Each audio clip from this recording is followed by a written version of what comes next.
हम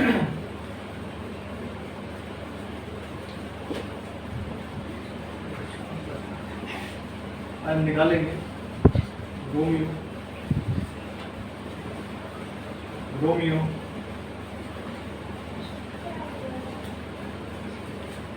Romeo start हो गया।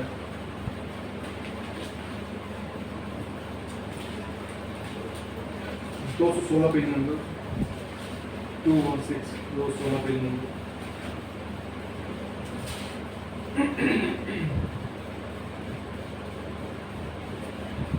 रोमियो 8 अध्याय उसका 1 से लेकर 8 तक निकाली गई।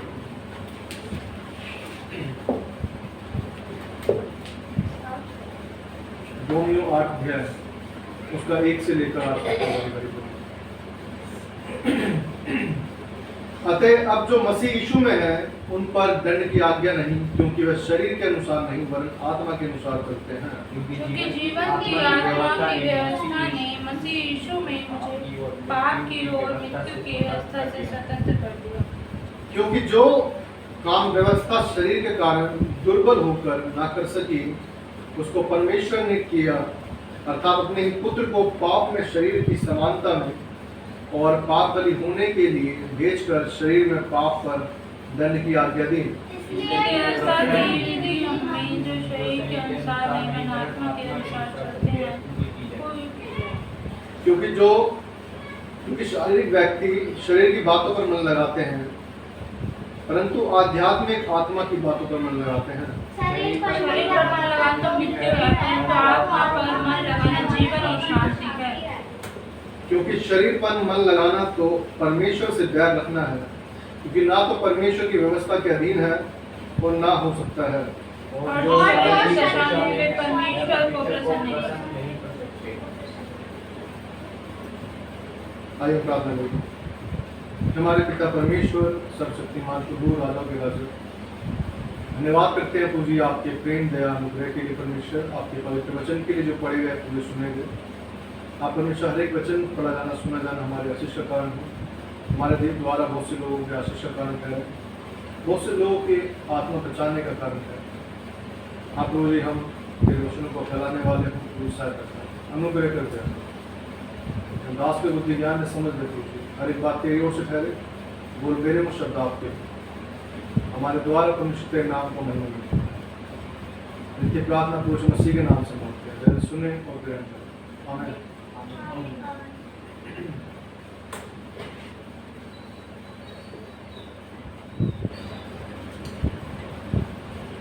यहाँ वचन में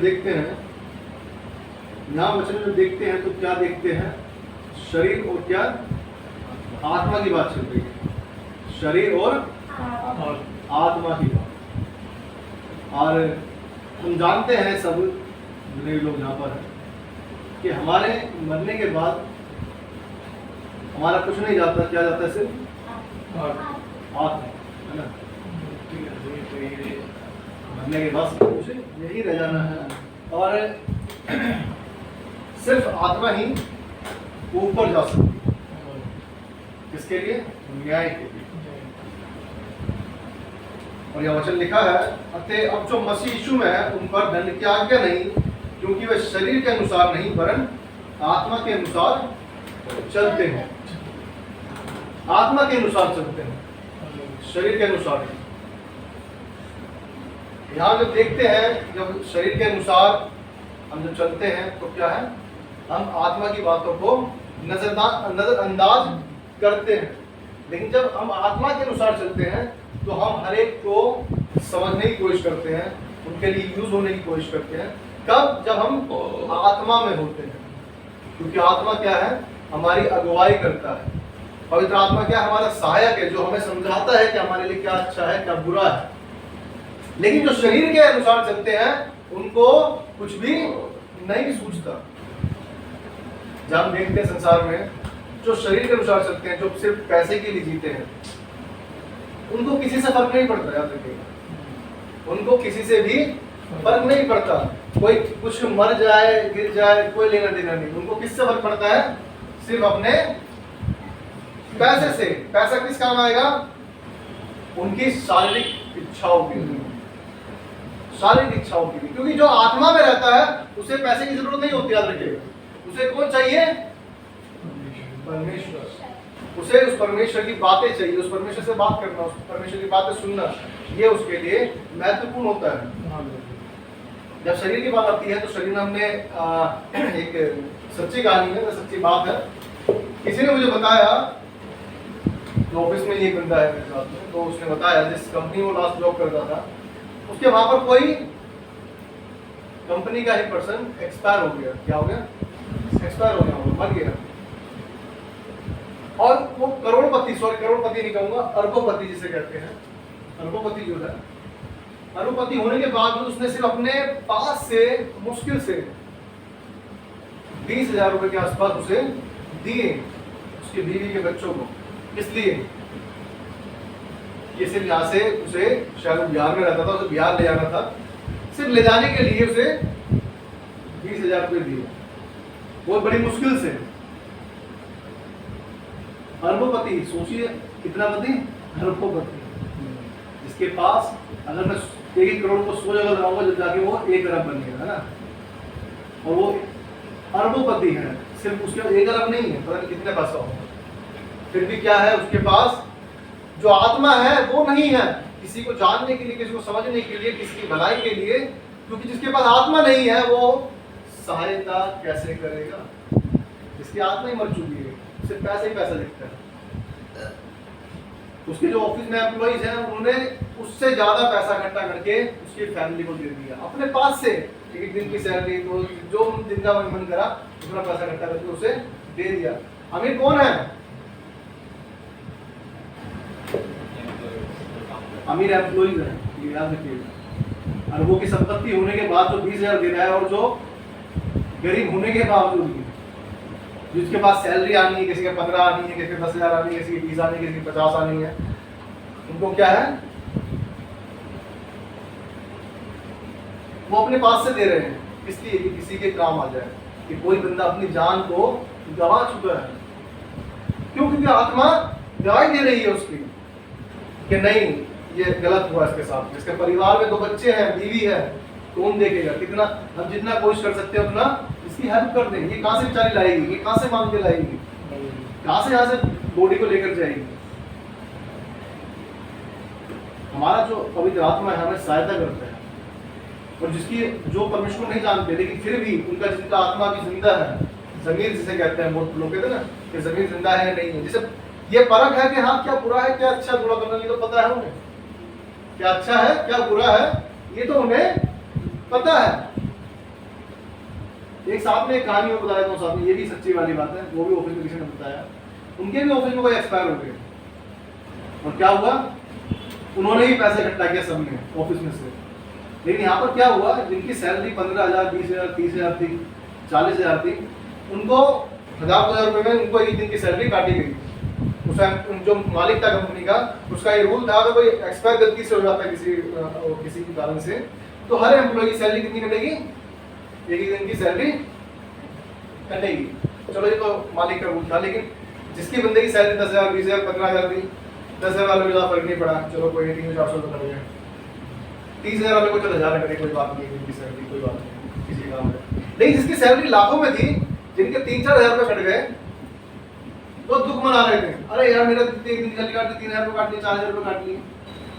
आप सोच सकते हैं कितनी शर्म की बात है, लाखों सैलरी होने के बावजूद भी उनसे 3-4 हज़ार रुपये नहीं दिए जा रहे। वो किस बात के लिए? कोई मर गया है। उसने बताया वो लेडीज थी और वो क्या लड़ने लगी एचआर से कि मेरे पैसे इतने क्यों काट लिए, ऐसा क्यों कर लिया, वो क्यों कर लिया। सोच सकते कितनी मतलब आत्मा लोगों की मरी हुई है। या बाइबल बता रही है जो आत्मा के अनुसार चलते हैं वो परमेश्वर के राज्य के वारिस होंगे। याद रखिएगा, जो शरीर के अनुसार चलते हैं वो परमेश्वर के नहीं है। जो शरीर के अनुसार चलते हैं वो परमेश्वर के नहीं है, क्योंकि वो अपने शरीर की अभिलाषाओं को पूरा करते हैं, अपने शरीर के लिए कमाते हैं, अपने शरीर के लिए लगाते हैं, लेकिन किसी के लिए उनके पास हमदर्दी नहीं है। जब किसी के लिए हमदर्दी नहीं है तो वो परमेश्वर को कैसे जान लेंगे? सोचिए। बाइबल बता रही है, यीशु मसीह कहता है कि यदि तुमने किसी छोटे के साथ में भी किसी को पानी पिलाया, खाना खिलाया, वो तुमने किसके साथ किया? मेरे साथ किया। हालेलुया। और जब ऐसी बात आती है आपके सामने तो आपके हाथ से 1 रुपया तक नहीं निकलता, तो कैसे कहोगे आप? या यीशु मसीह कैसे कहेगा? जैसे हम वचन को बार बार बहुत बार हमने इस बात को बोलते हैं, यीशु मसीह कह देगा मैं तुम्हें नहीं जानता, है ना? हम बोलते हैं जब आप परमेश्वर के अनुसार नहीं चलते तो परमेश्वर बताता है, यीशु मसीह कहेगा कि मैं तुम्हें नहीं जानता। लेकिन यीशु मसीह एक बात और कहता है कि तुम जब आओगे मैं तुम्हें कहूंगा कि तुमने मुझे पानी पिलाया, तुमने मुझे खाना खिलाया। और वो बंदा कहेगा प्रभु मैंने कब खिलाया, कब मैंने पिलाया? और यीशु मसीह कहेगा जो तुमने इन छोटे के साथ में भी किया वो तुमने मेरे साथ किया। हालेलुया। याद रखिएगा, आज हमारे पास अगर 20 रुपए हैं, हम खाना खा रहे हैं, कुछ भी खा रहे हैं, मान लीजिए 10 रुपए की चीज खाई है हमने, कुछ 20 रुपए की चीज भी ले रहे हैं, मान लीजिए ये कोई गरीब आया था बहुत ज्यादा और हमें लगता है हमसे ज्यादा इसको जरूरत है, यदि हम उसकी हेल्प करते हैं, हम उसको खिलाते हैं, परमेश्वर ने हमारे लिए बड़ा प्रतिफल रखा है। हालेलुया। याद रखिएगा, जो मैं वीडियो देख रहा था वो तो दिखाने के लिए लोग बनाते रहते हैं आजकल, लेकिन जब बोरे पे लेटा हुआ था, आप सोचेंगे वचन से कहाँ के ये बातें बता रहे हैं, लेकिन आज आत्मा की बात वो तो दिखाने के लिए कर रहे हैं, लेकिन लोग जो सच में कर रहे हैं, जो दिखाने के लिए नहीं कर रहे हैं, वो बोरे पे लेटा हुआ था अपना पूरा बीन बांधकर, लेकिन उसके बाद उस बच्चे को क्या करा, उसने उठाया, दुकान पर ले गया, कपड़े पहनाए, चश्मा लगाया, जूते पहनाए, नहलाया धुलाया, पहले तो उसके कपड़े पहनाए, सब कुछ करा। और उसके बाद उस बच्चे को बड़ा खुशी हो रही थी, उसके बाद वो रेस्टोरेंट में गया, उसको पिज्जा खिलाया, जो भी खाना था उसे वो खिलाया, और उसके बाद बच्चे को बड़ा अच्छा फील हुआ। वो बच्चा क्या सोचता होगा कि मुझे भी ऐसा बनना है, तो बच्चे को ऐसा लगता होगा कि इस बंदे ने कितना अच्छा काम किया, जो मैं कूड़े में लेटा रहता था, बोरे पर लेटा रहता था, चाहे मुझे एक दिन की खुशी थी, लेकिन खुशी तो थी। यदि आज हम सबके सब ये सोच लें कि हाँ जितना हमसे हो सकता है किसी की भी हेल्प कर सकते हैं, यदि हम करने लग जाए तो कितनी अद्भुत बात होगी, कितनी अद्भुत बात होगी। क्योंकि यीशु मसीह हमसे कहेगा तूने मेरे लिए किया, तूने मेरे साथ किया, तूने मुझे कपड़े पहनाए, तूने मुझे पानी पिलाया, तूने मुझे खाना खिलाया, तूने मुझे 7 गुना दिए। बहुत सारे टूटे हुए रहते हैं, बहुत ज्यादा परेशान रहते हैं, टूटे हुए भी जिंदगी से, लेकिन हम क्या बैठे होते हैं, अपने घरों में बैठे होते हैं। हम बोलते हैं अरे पड़ा रहने यार, बाहर बैठा तो बाहर खूब बड़ी जरूरी है, अपने आप उठेगा सामूहिक तो देख लूंगा इस बंदे को, जाके मिल लूंगा, कोई बात नहीं। यीशु मसीह बताता है, वचन बताता है, यीशु मसीह के द्वारा लिखा जो वचन दिया गया, लिखा हुआ है कि जब भीड़ को देखा, उसने भीड़ मेरे पीछे आ रही है, उसे क्या हुआ, उस पर तरस आया और उसने कहा इनके लिए क्या कर, खाने का इंतजाम कर। हालेलुया। अगर यीशु मसीह भी तरस ना खाए हम पर, हम गलत करते जाएं और हम माफी मांगते रहे, प्रभु मुझे माफ कर, प्रभु मुझे माफ कर, लेकिन परमेश्वर हमारी ओर ना ताके, हमारी ओर ना देखे, यीशु मसीह में मैं नहीं कर रहा, मुझे माफ, क्या होगा? हमें ऐसा लगेगा कि अरे प्रभु मुझे क्षमा कर दे, एक चांस तो दे दे, एक मौका दे दे, ऐसा कहेंगे ना। यदि हम टूटे फूटे रहे हैं और सोचते रहे अरे कोई भी नहीं है हमारा, और यीशु मसीह हमारे पास उस वचन को लेकर ना आए, तो हम कैसे जाने? हम सोचेंगे यार कोई भी नहीं है। बहुत से लोग ऐसे हैं जिनकी गवाहियां हैं इस बात पे, आप अगर यूट्यूब उठा के देखेंगे, बहुत से लोगों ने इस बात पे गवाही दी है कि बहुत से लोग इतना टूट चुके थे, वो कहते थे कि कोई परमेश्वर नहीं है, मेरा कुछ नहीं हो सकता, मेरे लिए कोई भी नहीं है। लेकिन कौन आया? प्रभु यीशु मसीह हमारे लिए तो स्वर्ग को छोड़कर कि वो क्या करे, हमारे पापों का बोझ अपने ऊपर, हमारा जो बोझ है, जब मत्ती 11:28 हम पढ़ते हैं, बहुत बार हम इस बात को देखते हैं, बहुत से लोग बताते हैं वचन को कि अपना बोझ जो भी परिश्रम करने वाले लोगों, तो बोझ से दबे लोगों, मेरे पास आओ, मैं तुम्हें विश्राम दूं। हालेलुया। कोई भी बोझ लेकर आता ही नहीं है, प्रभु बोझ मैं अपने आप संभाल लूंगा, तेरी जरूरत नहीं है, मैं अपना बोझ अपने आप उठा सकता हूं। लोगों का समय नहीं है, मैं खुद देख लूंगा, मेरे को जरूरत नहीं है किसी की। ऐसे होते हैं ना वो सब, अरे नहीं, अरे मैं खुद कर दूंगा। कितने भी टूटे फूटे पड़े हो, किसी से शेयर नहीं करेंगे, चाहे कितना करीबी क्यों ना हो। एक अच्छा मित्र अपने मित्र के जान देता है, लेकिन क्या आप उनसे बातों को शेयर नहीं कर सकते? बहुत बार आपने देखा होगा, हमारे दोस्त होते हैं, हम क्या करते हैं, अपनी बातें शेयर करते हैं उनसे। एक कुछ दोस्त ऐसे होते हैं जो हमारी बातों को लेकर हंसी उड़ाते हैं दूसरों के साथ मिलकर, तो वो दोस्त नहीं है, याद रखिए। वो क्या है, विश्वासघाती है, जो आपके मन की बात लेकर दूसरों को बताते हैं। लेकिन जो परमेश्वर के लोग हैं, जो परमेश्वर के लिए चलने वाले हैं, जो आत्मा के अनुसार चलते हैं, वो परमेश्वर के कार्यों को करते हैं, याद रखिएगा। तो वो अपने आप को यीशु मसीह को अपने अंदर रखते हैं कि हाँ, मेरा यीशु मसीह मेरे हृदय में वास करता है, मैं उसके जैसा चलूंगा, मैं उसके जैसा रहूंगा, जैसा वो रहा वैसा मैं भी कोशिश करूंगा रहने की। हम जानते हैं क्योंकि हम यीशु मसीह के बराबर नहीं हो सकते, क्योंकि हमें बहुत सी कमियां हैं। लेकिन यीशु मसीह हमें कहता है, तुम मुझसे बड़े बड़े काम करो। कितना प्रेमी परमेश्वर, यहाँ लिखा है, यहाँ पढ़ते हैं 8 पद में, क्योंकि वे शरीर के अनुसार नहीं पर आत्मा के अनुसार चलते हैं। क्या है? उन पर दंड की आज्ञा नहीं है, जो आत्मा के अनुसार चलते हैं। याद रखिएगा, शरीर जो है आपको किसकी ओर ले जाएगा? किसकी ओर ले जाएगा? संसार की ओर ले जाएगा। वो आपको आत्मा से भटका देगा, उस परमेश्वर के मार्ग से भटका देगा।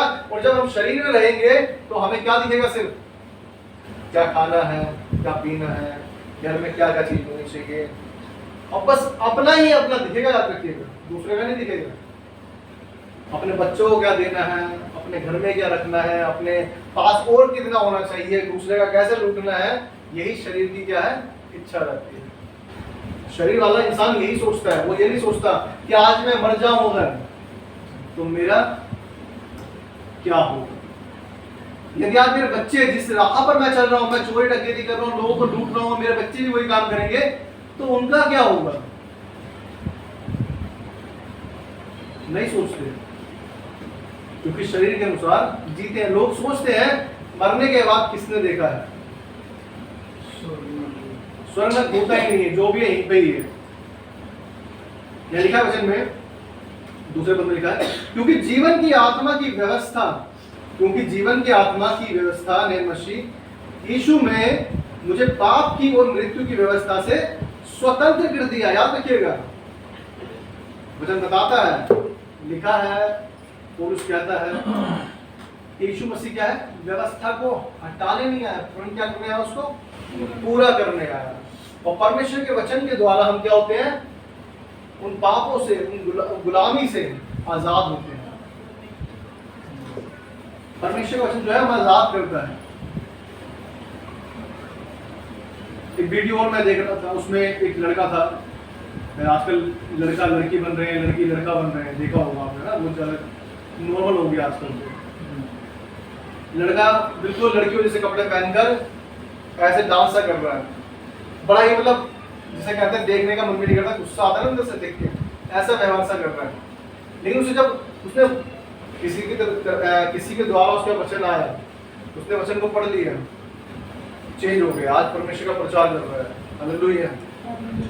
परमेश्वर आजाद करता है। यदि आज हम पापों में हैं, गुलामी में हैं,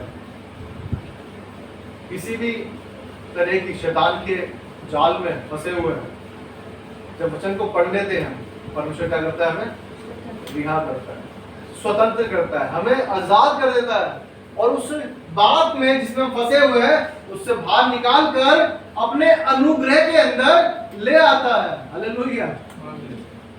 पहला योना 1:12 में लिखा है, 12-17 कि व्यवस्था जो है मूसा के द्वारा आई, लेकिन अनुग्रह किसके द्वारा आया? यीशु मसीह के द्वारा आया। याद रखिएगा, जब व्यवस्था हमारे सामने होती है, व्यवस्था क्या बताती है? व्यवस्था खोली जाती है ना। कोर्ट कितने लोग जानते हैं? कोर्ट कचहरी को कोर्ट कचहरी कहते हैं ना। कोर्ट सब जानते होंगे ना। वहां पर जब न्याय सुनाया जाता है तो किस बेस पे सुनाया जाता है?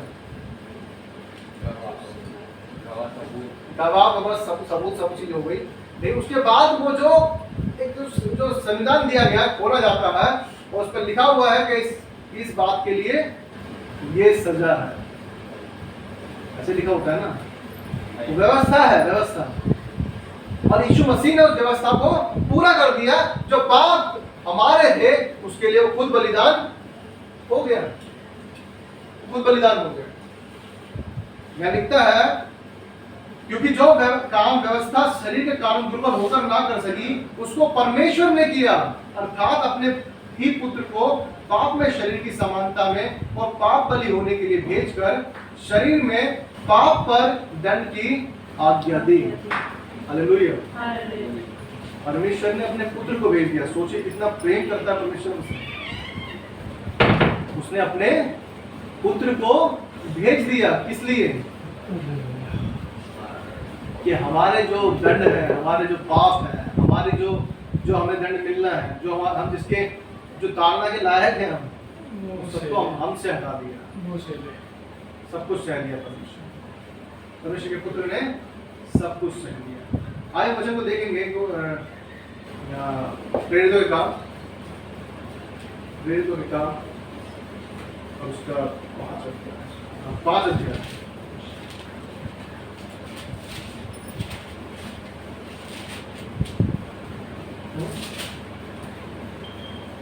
और उसका 5 का 4 और 5। जब तक मैं तेरे पास रही क्या तेरी ना थी, और जब जीत गई तो क्या तेरे वश में ना थी। तूने यह बात अपने मन में क्यों विचारी? तू मनुष्यों से नहीं परंतु परमेश्वर से झूठ बोला है। ये बातें सुनते ही हनन्याह ने गिर पड़ा और प्राण छोड़ दिए, और सब सुनने वालों पर बड़ा भय छा गया। सब सुनने वालों पर बड़ा भय छा गया। वो प्रॉपर्टी बेच के आया अपनी, और उसने कुछ लाकर परमेश्वर के दासों को दे दी। उसे लगा कि शायद इसको पता नहीं चलेगा, कुछ होगा मन में उसके, जो उसने सोचा कि नहीं अगर मैं बता दूंगा तो शायद ये सोचेंगे कि इतना मिलना चाहिए, इतना देना चाहिए, ऐसा होता है ना। यहाँ पर किस बात की ये ऐसा क्यों सोच रहा है इंसान? ये हरण्य जो है ऐसा क्यों सोच रहा है? क्योंकि उसे कहीं ना कहीं उस पैसे से प्यार है ना, उस पैसे से प्यार है। उसे पता है यदि मेरे पास पैसा रहेगा तो मेरे काम आएगा, इस चीज के काम आएगा, उस चीज के काम आएगा, पैसा काम आएगा। लेकिन यहाँ परमेश्वर दास कहता है कि जब तक तेरे पास थे, और तूने बेच दिया जब भी तेरे पास में थी, सारा बस तेरे पास में था, फिर भी तूने मन में ऐसा क्यों सोचा? यहाँ जब बात आती है मन में सोचने की, इसका मतलब वो मन में विचार कर रहा है। उसकी जो आत्मा है उसको सोच रही होगी कि नहीं यार देना नहीं चाहिए। अगुवाई करती है ना आत्मा, होकर हमारे साथ ऐसा होता है, हम होकर कुछ चीज करने जा रहे होते हैं, लेकिन परमेश्वर का आत्मा में बताता है कि मत कर, ऐसा होता है ना। नहीं फिर भी हम सोचते हैं अरे यार कर दे, चलो कोई नहीं, ऐसा तो होता रहता है। जब कर देते हैं, जब लॉस होता है, हमें हानि होती है, तो फिर हमें याद आता है अरे परमेश्वर तो मुझे बता रहा था लेकिन मैंने उसकी नहीं सुनी, हम हानि को उठाते हैं। यहाँ पर हनन्याह भी कुछ ऐसा ही है। जब बेच कर आया प्रॉपर्टी, उसके मन में कुछ ना कुछ विचार आ रहे थे कि रख लेता हूँ, कितना दे देता हूँ। लेकिन यहाँ वचन बताता है, वचन कह रहा है कि तुमने मुझसे नहीं, हमसे झूठ नहीं बोला। किससे झूठ बोला है? परमेश्वर से झूठ बोला है। याद रखिएगा, परमेश्वर ने हमें आत्मा दिया है ना, वो आत्मा हमारा सहायक है। वो पवित्र आत्मा हमें अगुवाई करता है किस तरह चलना है, किस तरह नहीं चलना है। यहाँ पर लेकिन उसने उस परमेश्वर की, उस पवित्र आत्मा की बात ना सुनकर किसकी बात सुन रहा है? उस आत्मा की बात ना सुनकर किसकी सुन रहा है? शैतान की बात सुन रहा है, शरीर की बात याद दिला रहा है। यीशु मसीह को शैतान कहां पर ले गया? ऊंचे पर लेकर गया, और ऊंचे पर ले जाकर दिखाता है सब देख ले, सब कुछ मैं सब कुछ तुझे दे दूंगा, लेकिन मेरे आगे दंडवत कर दे, मेरे आगे दंडवत कर दे। सोचिए शैतान क्या चाह रहा है आपसे। वो उस यीशु मसीह को जो परमेश्वर का पुत्र है उसे उस ऊंचाई पर ले जाकर दिखा रहा है कि मैं तुझे सब कुछ दे दूंगा, क्योंकि तू मुझे दंड मत करें। तो आप सोचिए, आज इस चीज को सोचिएगा, यदि हमारे पास कुछ नहीं है, यदि हम आज भी इन चीजों के लिए बहुत कोशिश कर रहे हैं, बहुत काम कर रहे हैं कि हमें ये चीजें मिले, हमारे पास नहीं है यदि, तो उसका मतलब ये नहीं कि हम परमेश्वर से दूर हैं। याद रखिएगा, शैतान जो है हर एक चीज देता है, किसको? जो उसके आगे झुका रहता है। शैतान हर एक चीज देता है उसको जो उसके आगे झुका रहता है। ये नहीं कि परमेश्वर नहीं देता, शैतान जल्दी देता है। क्यों देता है? सही राह पर मत जाइए। सही राह पर जाएगा तो क्या होगा? तू भी बच जाएगा, और तुझे नहीं बचना है। तुझे मैं कैसे छोड़ दूं? तू तो मेरा है। आदम और हव्वा जब फल खाते हैं, शैतान ने तो आगे भटकाया उसे। आज शैतान हमारे सामने लाता है चीजों को, हम जॉब कर रहे हैं, कुछ लालच आया हल्का सा, अरे यार अगर ये काम कर दूंगा, मैं 20,000 कमाता हूँ सिर्फ महीने में, लेकिन ये काम कर दूंगा तो एक बार में क्या देंगे? 1 लाख रुपया देंगे। थोड़ा तो गलत करना है हल्का सा, उसमें कौन सा है थोड़ा सा, कोई दिक्कत नहीं। लाख रुपया आ गया, इसका मतलब 5 महीने की सैलरी एक बार में आ गई। लेकिन इसमें हम क्या चीज सोच रहे हैं? आत्मा के लिए सोच रहे हैं, शरीर के लिए सोच रहे हैं? शरीर के लिए। शरीर की तो जरूरतें हैं, पैसा क्या जरूरत है? आत्मा से बात करेंगे तो आत्मा गवाही देगा, नहीं इधर आप में अच्छा देखा, ईमानदारी का खा। अगर हम परमेश्वर में रहेंगे तो, अगर परमेश्वर में रहेंगे तो परमेश्वर हमें उन बातों से दूर रहने के लिए कहेगा। लेकिन अगर हम परमेश्वर में नहीं रहेंगे तो परमेश्वर क्या करेगा? परमेश्वर तो कह रहा है मत कर मत कर बेटा, मत कर मत कर, लेकिन शैतान कह रहा है अरे करके तो देख एक बार, अरे फल खा के तो देख एक बार, फल खा के तो देख। परमेश्वर ने मना किया है, अरे कुछ नहीं होगा इससे, खा के देख, बड़ा अच्छा फल है। उन्होंने खा लिया, हवा ने खाया और हवा ने आदम को भी खिलाया, बोले खाओ आप भी खाओ। वाइफ है तो हस्बैंड को भी खिलाएगी, मैंने खा लिया तू भी खाओ, है ना? हस्बैंड ने क्या, वाइफ ने खाया तो तुम्हारी ही बारी है, जो टेस्ट मैंने किया है वो टेस्ट तुम्हें भी करना पड़ेगा, कुछ अधूरा ना रह जाए। जहाँ जहाँ मैं चलूंगा वहाँ तुझे भी चलना होगा। यहाँ जब हम देखते हैं, हमें बहुत बार चाहे पति हो या पत्नी हो, कोई भी अगर लगता है गलत है, हमें परमेश्वर से पूछना है।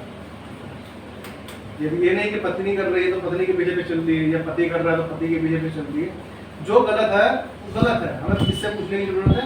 परमेश्वर से पूछने की जरूरत है। यहाँ लिखा है जब हनन्याह ने झूठ बोला तो क्या लिखा है? आगे लिखा है 5 पद में, ये बातें सुनते ही हनन्याह गिर पड़ा और प्राण छोड़ दिए, और सब सुनने वालों पर बड़ा भय छा गया। इसकी बीवी भी आई सफीरा, और उसको भी कहा यही पूछने के लिए, यही बात पूछी, और उसने कहा कि तू भी, तेरा पति तो बड़ा है और तुझे भी ले जाएंगे। उसे भी बात पता चली है, और वो भी क्या है, वही क्या भाई खत्म हो गया। याद रखिएगा, हम परमेश्वर से धोखा नहीं कर सकते, परमेश्वर से धोखा नहीं कर सकते। परमेश्वर हमें सब कुछ जानता है, पर हमारी यदि आत्मा जिंदा है, यदि हमारी आत्मा गवाही देती है, यदि अभी हमारे अंदर उस पवित्र आत्मा का काम है, यदि हम अभी भी किसी गरीब को देखकर या भूखे को देखकर अपने मुंह को नहीं फेरते, तो इसका मतलब परमेश्वर हमें अभी है। यदि हम किसी से प्रेम करना नहीं जानते, तो इसका मतलब हमें मसीह नहीं है। जिसने मसीह को देखा है वो प्रेम करता है, जिसमें मसीह है वो प्रेम करता है। यह लिखा है जब हम पढ़ते हैं, आइए हम फिर निकालेंगे के आनंद दिया 4 पद में लिखता है, 8 के 4 में, इसलिए कि व्यवस्था की विधि हमें जो शरीर के अनुसार नहीं वरन आत्मा के अनुसार चलते हैं पूरी की जाए। इसकी जो आत्मा के अनुसार चलते हैं वो पूरी की जाए। व्यवस्था की विधि, जो व्यवस्था की विधि है क्या है? हमें जो शरीर के अनुसार नहीं वरन आत्मा के अनुसार चलते हैं पूरी की जाए। हमारे अंदर कार्य कब होगा उस व्यवस्था का? जब हम आत्मा के अनुसार चलेंगे। आगे लिखता है, क्योंकि शारीरिक व्यक्ति शरीर की बातों पर मन लगाते हैं, परंतु आध्यात्मिक आत्मा की बातों पर मन लगाते हैं। जो परमेश्वर में जीना चाहते हैं, परमेश्वर की बातों को सुनना चाहते हैं, वो आत्मा के अनुसार चलते हैं। देखिए, शरीर के अनुसार नहीं चलते, शरीर के अनुसार नहीं चलते। हम देखेंगे वचन को, आइए मती उसका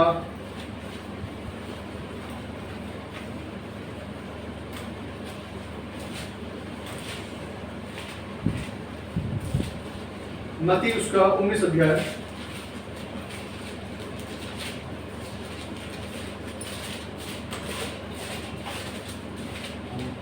मती 19 अध्याय उसका 20 और 21 और 22 पद पढ़े। तब जब्दी के पुत्रों की माता ने अपने पुत्रों के No, साथ मती 19 अध्याय जवान उसका 20 हाँ। इन सबको तो मैंने मारा है, अब मुझ में किस बात की गड्डी है। यीशु ने उससे कहा, यदि तू सिद्ध होना चाहता है तो जा अपना माल बेचकर कंगालों को दे और तुझे स्वर्ग में धन मिलेगा और आकर मेरे पीछे हो ले। आगे परंतु वह जवान यह बात सुनकर उदास होकर चला गया, क्योंकि वह बहुत धनी था। क्योंकि वो बहुत धनी था। नहीं था। अब यार सोचिए, थोड़ा सा हम सोचेंगे। चलो हम मान लेते हैं हमारे पास एग्जांपल के लिए मेरे पास सिर्फ 10,000 रुपये पड़े हुए, ठीक है, 10,000 पड़े हुए हैं, सिर्फ 10,000 पड़े हैं।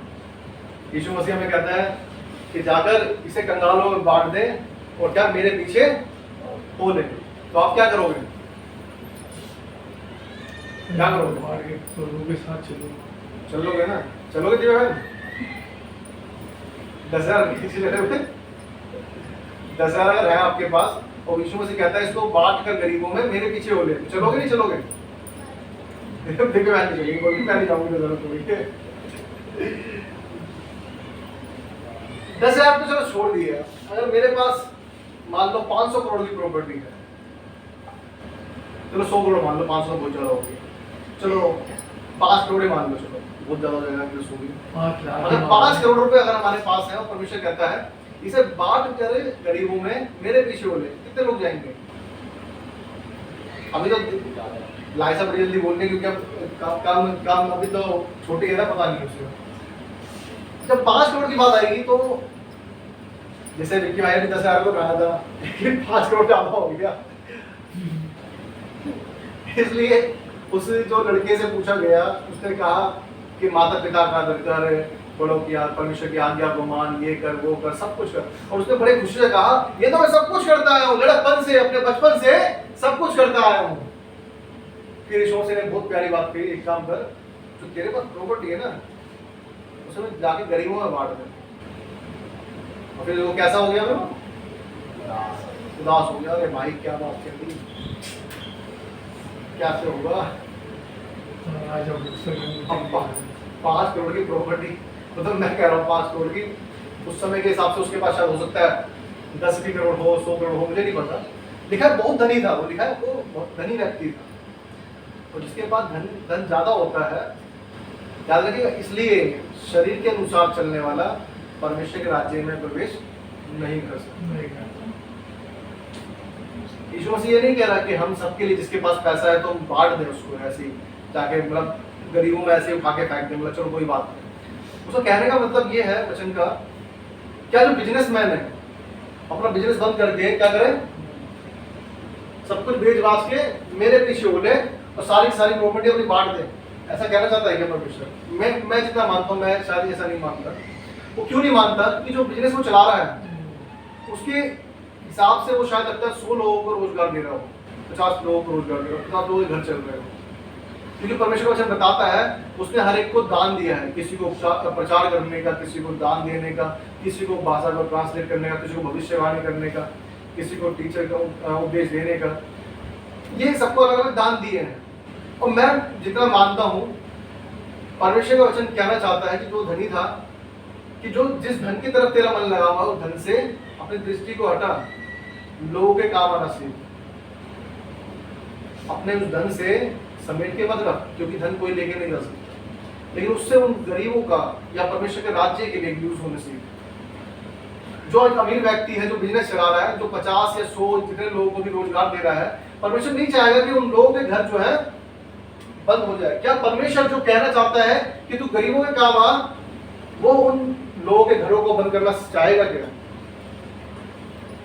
वो चाहता है कि तू उस अपनी दृष्टि को जो अपने तूने धन संपत्ति पे लगा रखा है उससे हटाकर मेरी ओर लगा, मेरे पीछे हो ले। काम जो है तेरा उससे लोगों के काम आना सीख, परमेश्वर के राज्य के काम आना सीख। जो तेरे द्वारा तेरे 100 लोग खा रहे हैं, 100 परिवार तेरे पास जॉब करने आते हैं, उनके घर चल रहे हैं, उनको चलने दे, अच्छी बात है। लेकिन उस धन से जो तेरे पास आ रहा है, जो आज लोग मैं देखता हूँ, मैंने 2-3 जॉब चेंज करी है, उन 2-3 जॉबों के अंदर जो मेरे कंपनी के मालिक थे उनको मैंने देखा है, उनके पास ऊपर वाले के लिए, हम तो चलो परमेश्वर को मानते हैं, वो चलो अन्य जाते हैं, वो किसी में विश्वास करते हैं, लेकिन मैंने उनके प्रति भी उनके पास में कोई श्रद्धा नहीं देखी, उनके प्रति भी उनके पास कोई समर्पण नहीं है। अगर मैं मानूं चलो वो किसी में भी आस्था रख रहे हैं, लेकिन उनके पास उस चीज के लिए भी समय नहीं है। किसके लिए समय है? सिर्फ किसके लिए समय है? पैसों के लिए समय। 10,000 होंगे तो हम जल्दी से बाहर मुड़ के चलो कहीं नहीं प्रभु तेरे पीछे उड़ेंगे हम तो। लेकिन जब बात आ रही है 5 करोड़, 10 करोड़, 20 करोड़, 100 करोड़ की, तो इंसान को सोचना पड़ रहा है, क्योंकि क्या है, अमाउंट बहुत बड़ा है, अमाउंट बहुत बड़ा है। याद रखिएगा, परमेश्वर के पे चलने के लिए हमें अपनी आत्मा से तैयार होना पड़ता है। जब यीशु मसीह ने चेलों को चुना, यीशु मसीह ने जिसको कहता गया, वो क्या करते गए? छोड़ छाड़ के जाल डाल रहे थे, जालों को छोड़ दिया, चलो परमेश्वर पे चलेंगे। क्योंकि यीशु मसीह का वचन कहता है, लिखा है कि मैं तुम्हें मछली नहीं लेकिन इंसानों को पकड़ने वाला बनाऊंगा। हालेलुया। याद रखिएगा, मछली इतनी कीमती नहीं है जितना मनुष्य है, जिसके लिए यीशु मसीह धरती पर आए, इसके लिए वो चाहता है कि हर एक आत्मा बचाई जाए। यदि आज मैं गलत राह पे चल रहा हूँ तो परमेश्वर चाहेगा कि कोई मुझे बचाए, मैं बच जाऊं। जो उस परमेश्वर ने उस क्रूस पर अपना प्रेम दिखाया, वो प्रेम मैं चख सकूं, मैं अपने उस बुरे रास्तों को छोड़कर उस परमेश्वर के पीछे चल सकूं, उस नरक की जिंदगी से स्वर्ग की ओर आ सकूं। याद रखिएगा, परमेश्वर जो है आत्मा से चलने वालों के पीछे। देखेंगे एक और वचन, देखेंगे 2 बार पढ़ते हैं इस बात को। यूहन्ना 4 अध्याय उसका 24 पद,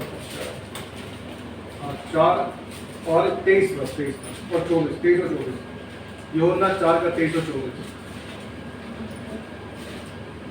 परंतु वो समय आता है, वरन अब भी है, जिसमें सच्चे भक्त पिता की आराधना आत्मा और सच्चाई से करेंगे, क्योंकि पिता अपने लिए ऐसे ही आराधकों को ढूंढता है। परमेश्वर आत्मा है और अवश्य है कि उसकी आराधना करने वाले आत्मा और सच्चाई से आराधना करें। हालेलुया। ये तो नहीं कह रहा कि नोटों से आराधना करें मेरी आके, ऐसा लिखा है क्या? नोटों से आराधना करें, बड़े बड़े सोनों के कुछ बोले क्या नाम है ज्वेलरी लेकर आए उससे आराधना करें, ऐसा तो मेरे हिसाब से नहीं लिखा। आत्मा और सच्चाई से। आज लोगों के अंदर सच्चाई नहीं है, आज लोगों के अंदर सच्चाई भी नहीं है। आज लोग बात पर क्या है, झूठ बोल देते हैं। और हमने सबीरा के लिए जब लिखा हमने लिखा हुआ देखा, तो लिखता है कि तूने हमसे नहीं, किससे झूठ बोला है? परमेश्वर से झूठ बोला। याद रखिएगा, हमारी हर एक बात परमेश्वर के सामने खुली हुई है। अगर यदि हम ये सोचते हैं कि नहीं मैंने छुपा लिया है, मैंने बंद कमरे में ये काम किया है, जब मैंने वो काम किया तो कोई भी नहीं देख रहा था, वहाँ पर बिल्कुल जंगल पड़ा था, सुनसान पड़ा था, सिर्फ मैंने किया है। आज लोग, बहुत से लोग क्या करते हैं, आज मैं कल भी पढ़ रहा था ऐसी कि गोवा के अंदर 5 साल की बच्चे के साथ रेप कर क्या है, उसका मर्डर कर दिया। यूपी में थोड़े दिन पहले पढ़ रहा था, हफ्ते 10 दिन पहले, कि 6 साल की लड़की के साथ 11 साल के बच्चे ने रेप किया। पाप जो है कितना बढ़ता जा रहा है, ये सोचिए। तो अभी शुरुआत है, ये शुरुआत है। जो क्या है, ऐसा भयानक जो होने वाला है, समय आएगा, उस चीज के लिए हमें क्या तैयार रहना है। याद रखिए, हमें प्रार्थना में रहना है, हमें परमेश्वर के समर्पण में रहना है, हमें परमेश्वर की अगुवाई में चलना है, ताकि हम हर एक बुराई से बच सके। याद रखिए, कितना सोच सकते हैं कितना पाप है। 5 साल के बच्चे, ये तो कुछ भी नहीं है। बहुत कुछ साल पहले सुना मैंने, तो पता नहीं क्या 9 महीने की या 3 महीने की बच्ची का लोगों ने, एक बंदे ने रेप किया। मतलब सोच सकते हैं कितना, मतलब मैं सोच भी, मतलब सोचने में भी कितनी वो फील हो रही है, कितने घटिया लोग हैं, सोच सकते हैं। याद रखिए, इसके वचन कह रहा है आत्मा और सच्चाई से चलने वाले अराधकों को परमेश्वर ढूंढता है, शरीर से ढूंढने वालों को नहीं, जो शरीर से चलते हैं। जो लोग, बहुत बार मैं देखता हूँ पैसा बहुत सारा होगा, लेकिन लोगों के पास क्या है, कहीं से भी नम्रता उनके जीवन में नहीं होती, तो प्यार नहीं होता। वो जरूर ऊंचे आवाज से ऊपर वाले का नाम लेकर दिखाएं कि आप कितने भले हैं, लेकिन भले होते नहीं। उनके अंदर सिर्फ पैसा ही पैसा भरा हुआ है, उनके अंदर कोई भी परमेश्वर का काम नहीं। इसलिए परमेश्वर वचन बताना चाहता है कि हम आत्मा से चलें। किससे चलें? आत्मा से चलें, क्योंकि न्याय आत्मा का होना, शरीर का नहीं होना। याद रखिए, यदि कोई लोग हैं यहाँ पर जो शरीर के साथ जाएंगे तो बता दें मुझे। शरीर के साथ तो कोई नहीं जाएगा ना, आत्मा ही जाएगी, और आत्मा जाएगी तो आत्मा का न्याय होगा। और अब आत्मा का न्याय होने के बाद भी ये सोचना है कि जाना कहाँ पर है, नरक में या स्वर्ग में। समय नजदीक है, हमें तैयार रहना है, हमें हर बुराई से बच के रहना है। लिखा है रोमियो 8 अध्याय में, जो हम आप वापस आते हैं, इसको पढ़कर हम परमेश्वर की आराधना के लिए जाएंगे। और लिखा है 6 पद में, शरीर पर मन लगाना तो मृत्यु है, परंतु आत्मा पर मन लगाना जीवन और शांति है। हालेलुया। याद रखिएगा, शरीर पर जब तक हम शरीर पर मन लगाए रखेंगे, हमारे पास कुछ शांति नहीं आने वाली। याद रखिए, लेकिन जब हम आत्मा पर मन लगाएंगे तो जीवन और शांति अपने आप मिलेगी। शांति ऑटोमेटिकली आती है, क्योंकि यीशु मसीह का वचन कहता है, यूहन्ना 4:27 में लिखा है, मैं तुम्हें अपनी शांति देता हूँ। वो अपनी शांति हमें देता है, वो हमें हर एक परिस्थिति में खड़ा होना सिखाता है, हर एक बुरी खबर पर भी हमें शांत रहना सिखाता है, क्योंकि परमेश्वर का वचन हमें हर चीज के लिए तैयार करता है, स्थिर करता है।